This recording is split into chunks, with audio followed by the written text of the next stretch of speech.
The air was dry inside the old alien temple. Dust floated in the golden light shining through broken stone windows. Strange symbols were carved on every wall, some glowing faintly like they were still alive. Ryan, a human explorer with messy hair and a curious heart, stepped slowly inside behind him. The alien girl Lyra walked with her long silver staff tapping the floor. "This place is off limits, you know," Lyra whispered with a grin. Her green eyes sparkled with mischief. Even though her voice was careful, Ryan smirked. "Then why did you bring me here?" Lyra shrugged, her purple skin catching the sunlight. "Because I like trouble," she said. "And I think you can handle it." They stood in front of a stone platform. On it rested an ancient armor, dusty, dark and strange looking. It had sharp angles, glowing lines, and a helmet shaped like a dragon's head. Ryan stared at it, then raised an eyebrow. "What's that supposed to be?" Lyra chuckled. "A holy relic of my people's ancestors." She circled the platform slowly, tapping it with her staff. "Legend says only someone with royal blood can wear it." Ryan laughed. "Oh, so I guess I'm not invited to the royal club." She paused, looked at him with a teasing smile and said, "Go on, human, wear it." "I dare you," Ryan blinked. "You serious?" Lyra nodded playfully. "What's the worst that could happen?" She leaned closer and added, "Unless you're scared." Ryan rolled his eyes. "Please, I've touched cursed things before." He climbed the small steps and stood over the armor. The pieces looked heavy, but something pulled at him, something strange. He reached out, and the moment his fingers touched the chest plate, everything changed. The armor lit up, glowing with blue and gold lines like rivers of light. It lifted itself, piece by piece, and locked onto his body like it had a mind of its own. Chest, arms, legs, helmet, each part clicked into place with a humming sound. Ryan gasped. "What the hell?" Lyra's smile disappeared. Her eyes widened in shock. "No, this shouldn't happen," she whispered. The floor trembled, stones cracked, and walls glowed with bright symbols that hadn't been seen in generations. An ancient voice echoed through the temple, speaking in a language neither of them understood, but Ryan. He felt it. The voice was inside his head, deep and strong. It called him the One Awakened. Lyra stepped back. "Take it off. Take it off now." Ryan tried, but the armor wouldn't move. It was like part of him now, breathing with him, moving with him. "What did you do, Lyra?" he shouted. "This was supposed to be a joke." She shook her head, terrified. "I thought it was just an old story. No one's ever worn it, not even royals." Suddenly, the temple doors slammed shut on their own. Dust clouds rose from the floor as metal bars locked the entrance. From above, a giant stone eye opened, watching them. A beam of light hit Ryan, scanning him from head to toe. More voices whispered through the room. Repeating one word, "Air," Lyra dropped her staff, her knees weak. "This armor, it belongs to a Skyblood warrior," she whispered, "but they're extinct." Ryan looked at his hands, now covered in shining plates of armor. Power pulsed through his fingers. He clenched a fist and saw sparks form around it. "I didn't ask for this," he said, his voice shaking. Lyra finally looked up, serious now. "You don't understand, Ryan. If the armor chose you, others will come." Ryan stepped down from the platform, armor humming with every move. He felt faster, stronger, like someone or something was guiding his body. "Come from where?" he asked. Lyra turned toward the wall where an ancient mural had begun to move, glowing figures, ships, battles, and one warrior standing against them all. "That armor is not just a suit," she whispered. "It's a call to war." And outside, deep in the mountains, a signal had already been sent. The Obsidian Guard had awakened too, and they were coming for the new wearer of the Forbidden's armor. Ryan stood in the temple's glowing silence. The armor clung tightly to his body like it had melted into his skin. He tried pulling it off, tugging at the chest plate, yanking the gauntlets. Nothing moved. The armor refused. Lyra stepped forward slowly, her boots crunching over ancient dust. She looked nervous now, not playful. Like before, "This is not good," she said softly. "The armor. It accepted you." Ryan's eyes scanned the chamber walls. The once dead symbols now shimmered with blue energy. They shifted, forming new patterns, symbols he didn't recognize. But somehow, he understood them. He whispered the glowing phrase. Aloud, "Only the heart-born of two skies shall awaken the fire." Lyra's breath caught in her throat. "Where did you learn that?" "I didn't," Ryan said, still staring at the words. "They just spoke to me." The voice in his head returned, calm but heavy. "Chosen not by blood, but by soul," Ryan gasped, his knees almost buckling from the echo inside his mind. The voice felt older than anything he'd ever heard, older than Earth. The temple trembled again. A deep boom echoed like something big had just awakened far beneath the stone floors. Lyra grabbed his arm, then quickly pulled her hand back. A spark had jumped from his armor to her skin. "You're not just wearing it anymore," she said. "In fear, you are it now." Ryan looked down at himself. The armor glowed softly, pulsing with every breath he took. Lines of gold light flowed along his arms like veins. His eyes reflected the glow like mirrors. He turned to the temple entrance, still sealed shut. "Let's get out of here," he said, voice firmer than before. Together, they searched for another way. Lyra remembered a side tunnel used by builders long ago. She led him to a crack in the wall, barely wide enough for one person. They slipped through the stone passage, moving down into the dark. The tunnel was tight and cold. The light from Ryan's armor lit the way without a torch, but the air was changing, heavier, thicker, filled with tension. Suddenly Lyra stopped. She pressed her ear to the wall and whispered, "They're here." Ryan listened too, far above. Boots slammed into the ground, dozens of them, metal scraping against rock. Deep voices barking orders in a language Ryan didn't understand. "The Obsidian Guard," Lyra said. "They felt the armor's return." Ryan raised an eyebrow. "Who are they?" "They're not soldiers," she said. "They're executioners." A sharp chill ran through Ryan's spine. The voice in his mind whispered again. "They fear what cannot be controlled." They reached the end of the tunnel and came out beneath the cliffs. The sky outside was already shifting. Dark clouds rolled in unnaturally fast. Ryan's armor reacted instantly, its color shifting to match the stone around them. It was protecting him, camouflaging him. Lyra stared at him, speechless. "That's not even possible," she murmured. "It's evolving for you." They ran through the rocks, trying to reach the forest line, but a deep horn echoed from the cliffs above. Figures in black armor appeared, standing like statues, tall, strong, unmoving. Their leader, wearing a silver helmet, raised a hand. "By command of the Obsidian Order," the voice boomed. "Surrender the relic or be destroyed." Ryan stepped in front of Lyra before she could answer. He raised both hands, trying to talk. "I don't even know what this is," he said. "I didn't steal anything." The guards didn't move. The leader's helmet glowed, and a strange weapon rose from his arm. It fired fast, silent, deadly, but the armor moved on its own. A shield appeared, blocking the shot. Before Ryan even thought about it, then came another, and another, each one faster than the last. Ryan ducked and dodged with movements that weren't his. The armor knew, and it protected. Lyra pulled out her staff and fought beside him. But it was clear they were outnumbered. Ryan grabbed her hand and ran. The forest was their only hope. As they escaped into the trees, a message was broadcast across the alien skies.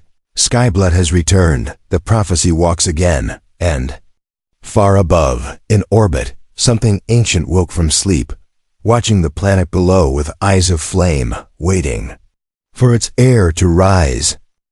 The forest was cold and full of shadows. Tall trees stretched like dark fingers into the sky. Each branch creaked in the wind, and every sound felt too loud. Ryan moved fast, his armored boots barely making a sound. Lyra followed close behind, her breath quick and sharp. They had been running for hours. Since the Obsidian Guard attacked, they hadn't stopped. Ryan's armor guided him like a second mind every twist. Every jump, every hidden route. It warned him before danger even came. But he was tired, his legs burned, his throat was dry. Lyra finally grabbed his arm and pulled him behind a thick fallen log. "Wait," she whispered. "Listen." Ryan froze in the distance. There was a hum, a low vibration in the air, like machines flying just above the trees. "Drones." Lyra peeked over the log. "They're using hunters," she said. "They'll find us soon." Ryan looked at her, confused. "How do they know?" "Exactly where we are." She pulled out a small round device from her pouch. "The armor is sending out a signal," she said. "It's calling something." Ryan frowned. "It's calling who?" "I don't know," she answered, "but others are listening too." The voice in Ryan's head returned. "You cannot run from destiny." He shook his head, angry. "I didn't choose this, but deep down, something inside him already knew. The armor didn't pick at random. It knew him, somehow, and the more he wore it, the more it whispered to him. They moved again, deeper into the forest. The trees were thicker now, and the air felt older. The leaves were blue and glowing, and strange animal eyes watched them from the dark. "This forest is sacred," Lyra said. "My people don't come here." "Why?" Ryan asked. "Because something sleeps here," she whispered. "Something older than our cities." Suddenly, a loud screech cut through the air. A black drone zipped above their heads. Scanning the ground, Ryan grabbed a stick and threw it. Far away, snapping branches loudly, the drone turned and chased the sound, giving them a moment to breathe. They kept walking until they found a small cave behind a waterfall. Safe for now, they sat inside. The sound of water covered their voices. Ryan looked at his reflection in the water. His eyes were glowing faintly, the same color as the armor's core. "I'm changing," he said quietly. Lyra nodded. "The armor is ancient tech mixed with spirit energy," she explained. "It bonds with the soul. So I'm not just wearing it," Ryan said. "It's merging with me." "Yes," Lyra said. "And that's why the Obsidian Guard is afraid." Ryan looked at her, confused. "I thought they protected your people," Lyra sighed. "They do, in a way," she said. "But their loyalty is to order, not truth. They believe the return of a Skyblood warrior would bring chaos. Then what am I supposed to do?" he asked. "Fight them all?" Before Lyra could answer, the cave rumbled. From the dark corners, glowing vines moved like snakes. They wrapped around Ryan's armor, but didn't hurt him. Instead, they showed him something. Visions. He saw an alien city burning. He saw people kneeling before a warrior in the same armor. He saw that warrior fall, betrayed by his own kind. Then the vision ended. Ryan gasped, pulling back from the vines. "What was that?" Lyra looked shaken too. "You saw the fall of the first Skyblood," she said. "And now you carry his memory." Suddenly, outside the cave, a voice echoed. "Human, step out," it called. "We have your location." Ryan stood, fists clenched. Lyra touched his arm. "We can run," she said. "It's not too late." But Ryan shook his head. "I'm done running," he said. "Let's fight." As they stepped out of the cave, 3 armored guards dropped from the trees. They aimed strange glowing weapons at Ryan. He raised his hand slowly, but the armor moved again. Golden energy formed a shield around him. The first shot hit it and exploded in sparks. Ryan dashed forward, faster than ever before. One punch sent a guard flying across the trees. Lyra spun her staff, fighting like lightning. Together, they moved like a single storm. When it was over, the guards lay unconscious on the ground. Ryan stood tall, breathing hard but strong. The armor was fully awake now, and so was he. Far above, in a ship orbiting the planet, an alien figure watched the battle on a screen. He leaned forward, eyes wide. "Impossible," he whispered. "The Skyblood lives." The forest had grown silent, too silent. No wind, no birds, no movement. Only the sound of Ryan's footsteps, echoing between the trees. He and Lyra stood before a strange stone gate covered in moss and glowing runes. It was hidden deep within the jungle, marked on no map.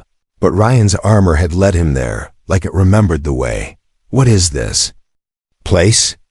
Ryan asked, stepping closer. Lyra hesitated. This is the trial chamber, she said softly. My people believe no one has entered in thousands of years. Ryan looked up at the gate as he approached. The runes lit up one by one, a circle.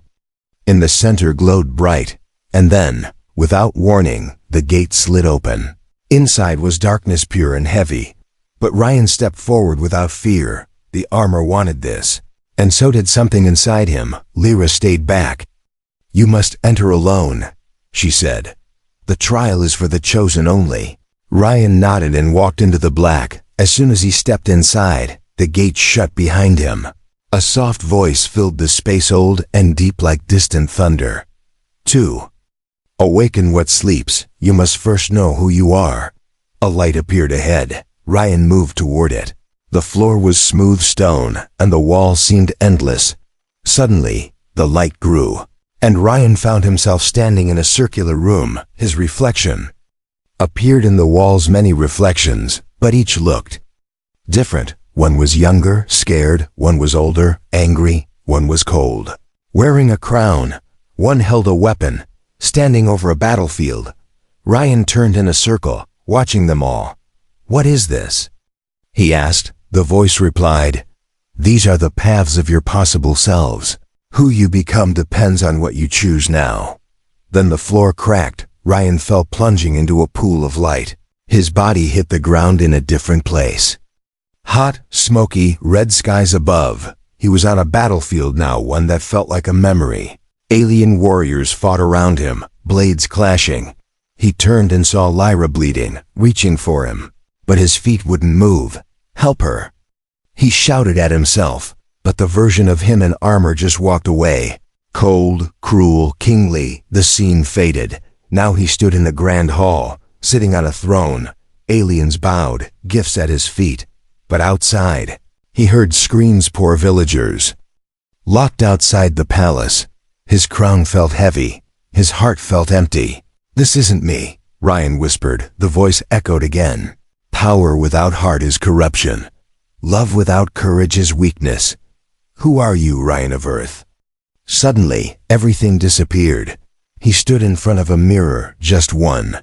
His normal face looked back, tired, confused, but honest. He placed his hand on the mirror. I don't want to be a king, he said. I don't want to be a weapon. I just want to protect people. The mirror cracked, and golden light spilled out. The armor responded. It shifted, unlocking new lines across his body. Wings of pure energy formed on his back. Not for show, but for flight. The chamber around him exploded with color. Ancient markings rose from the floor, forming a ring of knowledge. Symbols burned into his mind. He didn't just see the history, he became part of it. A long-lost name came to him, Kelsiran, the original Skyblood warrior. A human-alien hybrid, born of two races during war. His memories rushed into Ryan's heart like a river. Ryan fell to one knee, panting. The armor's power pulsed through him. But it was no longer just a suit. It was a legacy. The voice returned one last time. You have passed the trial. You are no longer just a wearer. You are the awakener. The gate behind him opened again. Light flooded in, and Lyra rushed forward. When she saw him, she stopped in awe. You unlocked it, she said. Eyes wide, Ryan stood tall. The energy wings faded into his back, but the glow remained. I remember everything, he said. Your ancestors. They were right to fear this armor. Lyra stepped closer. And now, Ryan looked to the sky. The stars above shimmered, but among them, something moved. A ship, giant and silent, now orbiting the planet. Now, Ryan whispered. They're coming. The wind howled through the canyons of the crystal ravine. Jagged cliffs lined both sides of the narrow pass. Giant crystal pillars rose from the ground, glowing with soft blue light. Each crystal hummed with energy, like it remembered ancient battles. Ryan stood at the edge of the ravine. The sky above was dark, filled with storm clouds that had not been there before. His armor shimmered faintly in the dim light. The symbols on his chestplate now pulsed with rhythm. The rhythm of something that was alive. Lyra placed a hand on his arm. "This is the last place we can stand," she said. "If they catch us here, we fight or fall." Ryan nodded. "I'm not running anymore," he said quietly. Suddenly, a loud crack echoed from the sky. From above, black dropships broke through the clouds. Dozens of them, shaped like sharp blades, they descended fast, lighting up the ravine with red beams. The Obsidian Guard had arrived. Ryan stepped forward. His armor responded to the threat blades formed on his arms. His fingers stretched into claws of energy, and his eyes burned like stars. Lyra's staff began to glow. She narrowed her eyes. "This is your test now, Skyblood," she whispered. "Let's see what the armor truly chose." The first dropship landed with a heavy thud. From it, armored soldiers stormed out, tall, black-clad, moving in perfect formation. They raised their weapons, glowing with red energy. "Stand down!" Their commander shouted. "Surrender the relic and your life may be spared." Ryan stepped forward alone. "I'm not the relic," he said. "I'm the protector now." Before the commander could speak, the crystals around the ravine began to glow brighter. One by one, they lit up like stars. Ryan's armor responded with a loud hum. Then he moved faster than any eye could follow. He dashed into the middle of the guard unit. His arm blade spun, slicing through the air. He didn't kill, he disabled, knocking away weapons, breaking armor joints. Every move was precise. Controlled, the Obsidian Guard were trained for war, but they were not prepared for him. Lyra joined the fight, her staff spinning like a dance of lightning. She struck from the shadows, using the crystals for cover. Her strikes were elegant, sharp, fast. Together, they fought like storm and fire. A group of guards surrounded Ryan. They aimed their weapons at once. "Fire!" Their commander screamed. But just before the blasts hit, Ryan raised his hands. A golden dome of energy spread out from his body. The beams bounced off it like water. The crystals absorbed the leftover blasts, glowing brighter. Then the armor changed again. Wings of pure crystal energy unfolded from his back. Ryan rose into the air, hovering over the battlefield. The soldiers stared up, frozen in disbelief. He looked like the hero from their forbidden stories. The Skyblood warrior, reborn. Ryan raised one hand and spoke with a voice not entirely his own. "Stop this fight," he called. "I will not be your enemy." The soldiers paused, unsure. But the commander growled and shouted again, "Kill him! Destroy the abomination!" From the largest ship, a dark figure stepped out. He wore armor made of black stone, ancient and cracked. His voice was deep and full of hate. "You wear the armor of my brother," he said. "You will die in it." Ryan landed softly on a high crystal platform. The two warriors stared at each other across the ravine. "Then come take it," Ryan answered. The battle paused as both sides watched. The dark figure leapt into the air, swinging a heavy blade. Ryan blocked with his energy shield, the clash shaking the cliffs. Their fight was fast, brutal, full of power and memory. Each blow from the dark warrior carried weight from the past. Each counter from Ryan brought new strength. The armor guided him, not just to fight but to understand finally. Ryan knocked the dark blade aside and struck the enemy's chest. Instead of killing him, he stopped. "I don't want to become like you," he said. "I'm not here to rule, I'm here to protect." The dark warrior fell to his knees. The crystals around the ravine stopped glowing. Silence returned. Lyra stepped beside Ryan. The remaining guards lowered their weapons. The commander looked at Ryan with fear and respect. He spoke softly. Maybe the legends were true after all. Ryan looked at the sky. He knew this battle was over. But something larger was watching from above. The true enemy had not yet shown its face, and the armor was still awakening. The sky turned quiet after the battle at the Crystal Ravine. The ships had pulled back, and the soldiers no longer aimed their weapons. But Ryan knew it wasn't peace. It was the silence before the truth. Lyra guided him to the Temple of Stars, a place hidden deep in the floating mountains. It floated high above the clouds, untouched by time. The path there was only visible to those wearing the armor. "I've never been here," Lyra whispered as they landed near the glowing gate. "My people aren't allowed." Ryan looked at the glowing carvings. Each one matched the marks that pulsed on his armor. They weren't just symbols. They were memories waiting to be unlocked. A circle in the center of the temple began to glow. At its heart sat a memory crystal. It hovered above a stone shaped like a throne. Ryan walked forward. The armor began to hum, its lines glowing brighter than ever before. When his hand touched the crystal, the world around him disappeared. Suddenly, Ryan was no longer in the present. He stood in the past inside a burning city. Flames rose high, and people screamed. Alien warriors battled humans in the streets. But not all were enemies. One tall warrior in the same armor stood in the middle of the chaos. He fought with speed and strength, just like Ryan. His name echoed through Ryan's mind, Calcirin. The first Skyblood. Ryan realized something. Powerful. This wasn't just a vision. He was Kale in that moment. He felt every emotion, every pain, every choice. Kale had been born of two worlds. A human father and an alien queen, raised in war, trained to bring peace. Loved by both sides, yet trusted by none. In the memory, Kale stood before the High Council. They feared him, feared what he could become. "You are too powerful," one council member had said. "You cannot belong to both sides," said another. So they betrayed him. They sealed the armor and erased his name from history. The last memory showed Kale placing the armor in the temple. "I don't want revenge," he whispered. "I want someone better to wear it next." Ryan gasped and stumbled back into the present. The crystal's light faded. The armor had stopped glowing, but it now felt heavier. Lyra caught him, her eyes full of worry. "What did you see?" "I saw the truth," Ryan said, breathing hard. "I'm not just wearing his armor. I carry his hope." Lyra stood quietly. "Do you still want this?" she asked. "You could leave now." Ryan shook his head. "No," he said. "Kale was betrayed because he wanted peace. I'm not going to make the same mistake." As they left the temple, the sky above them shifted. Stars began to move, not starships. Dozens of large ships arrived from deep space.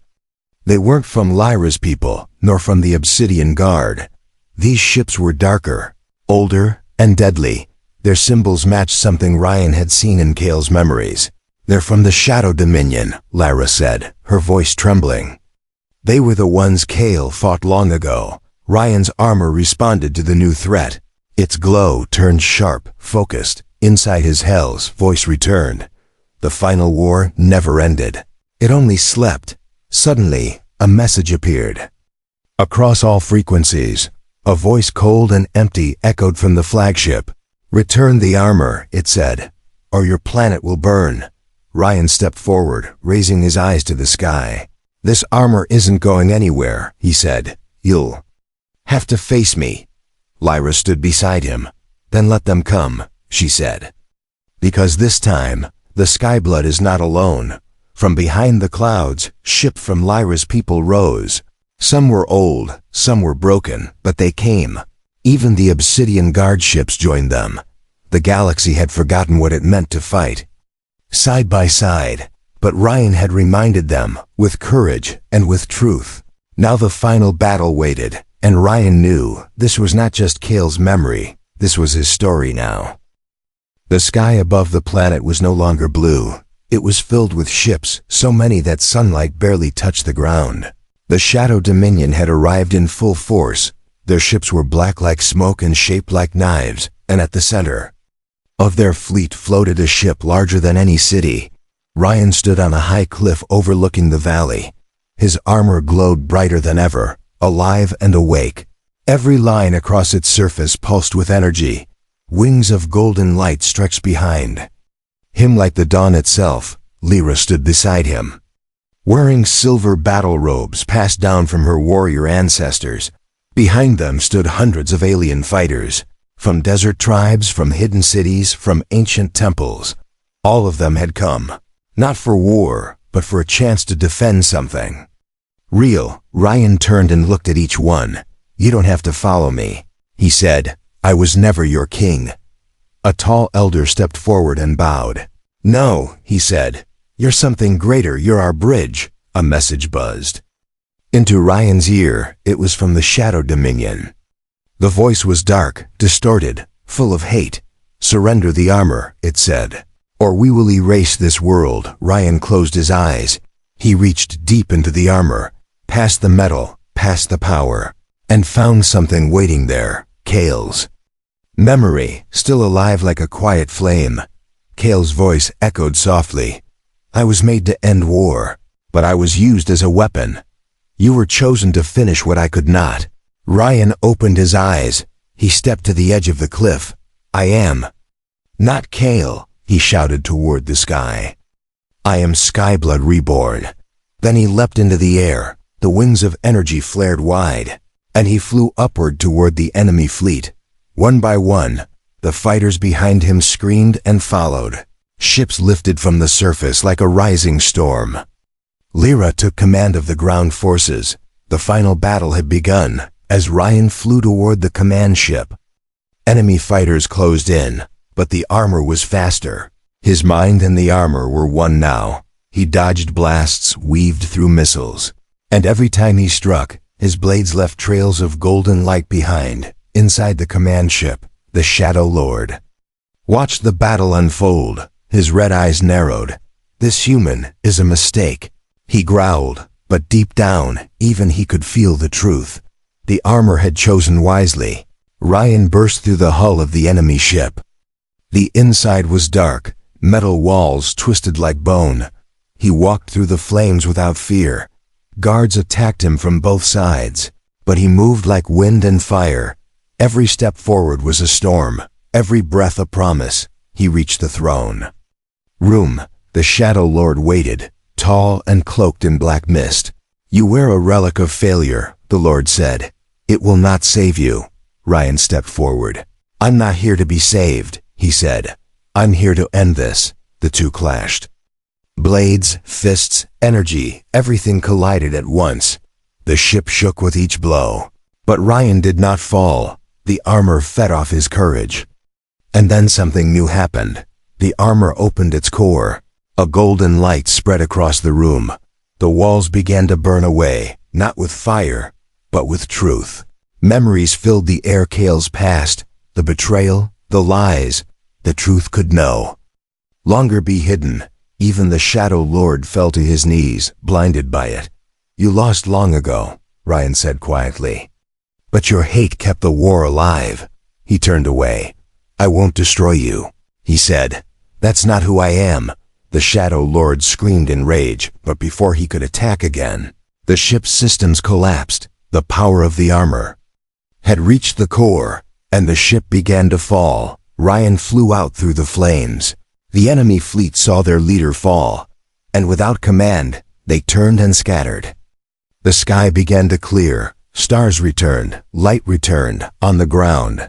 Lyra and the others looked up and saw Ryan glowing like the sun. He landed softly before them, armor calm and still. Lyra stepped forward. "You did it," she said, voice full of awe. Ryan shook his head. "No," he said, "we did it." That night, the people of the planet lit fires in every village, not to mourn, but to celebrate. And somewhere deep in the stars, Kale's spirit smiled, because the armor had not just awakened, it had found its future.